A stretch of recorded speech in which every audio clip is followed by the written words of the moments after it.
Hello viewers, welcome to my channel. It's Zuhair teach. আপনারা সবাই কেমন আছেন? আশা করি সবাই ভালো আছেন। আজকে আমি আপনাদের মাঝে নতুন আরেকটি ভিডিও নিয়ে চলে আসলাম। আজকের ভিডিওর টপিক কিভাবে আপনি আপনার ফোনে এইরকমভাবে স্টাইলিশ অ্যাপসগুলো করে নিতে পারেন। সেটা কিভাবে করবেন আমি এ টু জেড সেটি শিখিয়ে দিব।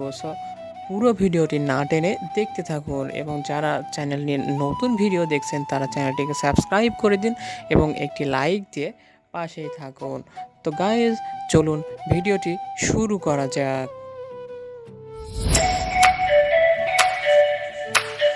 গাইজ, এটি একটি সিম্পল কাজ। তো আপনাকে যে কাজটি করতে হবে, আপনি সর্বপ্রথম প্লে স্টোরে চলে যাবেন। প্লে স্টোরে যাওয়ার পরে এখান থেকে আপনি ডাউনলোড করে নেবেন।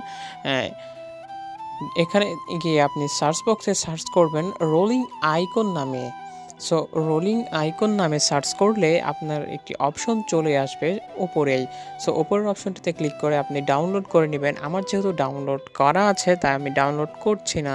তো রোলিং আইকন ডাউনলোড হওয়ার পরে আপনার স্ক্রিনে এভাবে চলে আসবে। আসার পরে আপনি এখানে ক্লিক করবেন, জাস্ট একটা ক্লিক করবেন রোলিং আইকনে। রোলিং আইকনে ক্লিক করার পরে আপনার এরকম একটি অপশন চলে আসবে। এখানে আসার পরে এখানে নিচে একটা অপশন দেখতে পাবেন, স্টার্ট নামে একটা অপশন। স্টার্ট নামে একটা অপশন দেখতে পাচ্ছেন, এটার উপরে ক্লিক করবেন। এটার উপরে ক্লিক করলে দেখেন আপনার কোনো এখানে ঝামেলার কোনো কাজ নাই, জাস্ট একটা ক্লিক করবেন, তাহলে আপনার ফোনের অ্যাপগুলো এরকমভাবে স্টাইলিশ বা উড়তে থাকবে। গাইজ, এইরকমভাবে আপনি যদি আপনার ফোনের অ্যাপসগুলো রাখেন তাহলে আপনার ফোনটি দেখতে একটু স্টাইলিশ লাগবে, বা যারা প্রথম দেখবে তারা অবাক হয়ে যাবে যে সে এটা কিভাবে করলো, তার ফোনে অ্যাপসগুলো এইভাবে উড়ে বেড়াচ্ছে।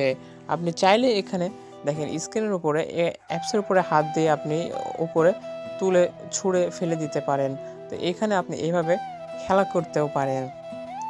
গাইজ, ভিডিওটি ভালো লাগলে চ্যানেলটিকে অবশ্যই সাবস্ক্রাইব করবেন এবং এই অপশন থেকে আপনি কিভাবে ফিরে আসবেন আমি সেটি দেখিয়ে দিচ্ছি। স্ক্রিনের উপরে একটা সাদা অপশন দেখতে পাচ্ছেন। এই সাদা অপশনটিতে ক্লিক করবেন।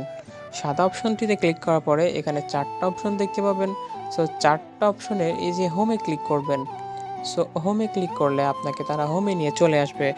হোমে আসার পরে এখানে এই স্টার্ট বাটনের উপরে একটি অপশন দেখতে পাবেন, এই যে দেখেন ছোট একটি অপশন। এটাতে ক্লিক করবেন। এটাতে ক্লিক করলে দেখেন স্টপ লঞ্চার সাকসেস হয়ে গেল। তো আপনার ফোনের অ্যাপসগুলো আগের মতো আবার চলে আসলো। দেখেন আবার আগের মতো হয়ে গেল। গাইজ, ভিডিওটি ভালো লাগলে চ্যানেলটিকে অবশ্যই সাবস্ক্রাইব করবেন এবং একটি লাইক দিয়ে পাশে থাকবেন। ধন্যবাদ।